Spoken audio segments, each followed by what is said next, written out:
కార్తీక పురాణం అధ్యాయం 21. యుద్ధం చేయడానికి వచ్చిన పురంజయుని చూచి దండెత్తి వచ్చిన రాజులంతా ఎంతో కోపంతో అనేక రకాల ఆయుధాలతో యుద్ధం చేశారు.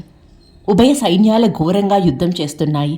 పరాక్రమశాలి అయిన కంబోజరాజు కావలసిన ధనుర్బాణాలను తీసుకొని రథం మీద వచ్చి పురంజయుని ఎదుర్కొని బాణవర్షం కురిపించాడు.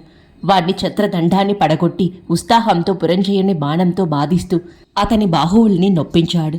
రథస్వాలు నాశనం చేశాడు.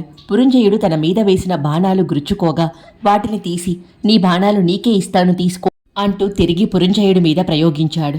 చూచు వాళ్లకు భయం కలిగే విధంగా ఘోర యుద్ధం జరిగింది. మెడలు తెగి చేతులు పోయి కాళ్ళు విరిగి చూసే వాళ్లకు భయం కలిగించే కల్బాలాలు, తొండాలు, తెగిన ఏనుగులు, తోకలు, తెగిన గుర్రాలు, చాలా బీభత్సంగా రణరంగం తయారయ్యింది.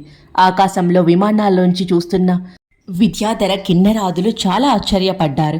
ఆ యుద్ధరంగంలో పురంజయుడు బల సమేతంగా ఓడిపోయి సాయంకాలం సూర్యాస్తమయానంతరం కోటకు చేరుకున్నాడు. తన పట్టణం శత్రువులతో ముట్టడింపబడినందుకు బాధపడుతూ ఉండగా అతని పురోహితుడైన సుశీలుడు, ఓ రాజా, నీ పట్టణాన్ని కాపాడుకోవడానికి, శత్రుసేనను సంహరించడానికి శ్రీమన్నారాయణుణ్ణి సేవించు. కార్తీక పౌర్ణమి సకల కార్యసిద్ధాన్ని ఇస్తుంది. కృతికా నక్షత్రమున పూర్ణిమయందు విష్ణుసేవ చేయి, జయం కలుగుతుంది. ముందు చెప్పిన దానికంటే హితమైన దానిని చెబుతాను విను.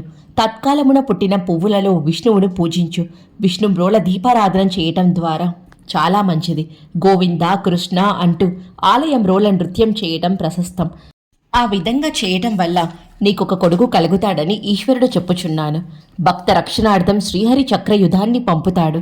నీ పెద్దల ఆచారాన్ని బట్టి సత్కార్యాలు చేయి.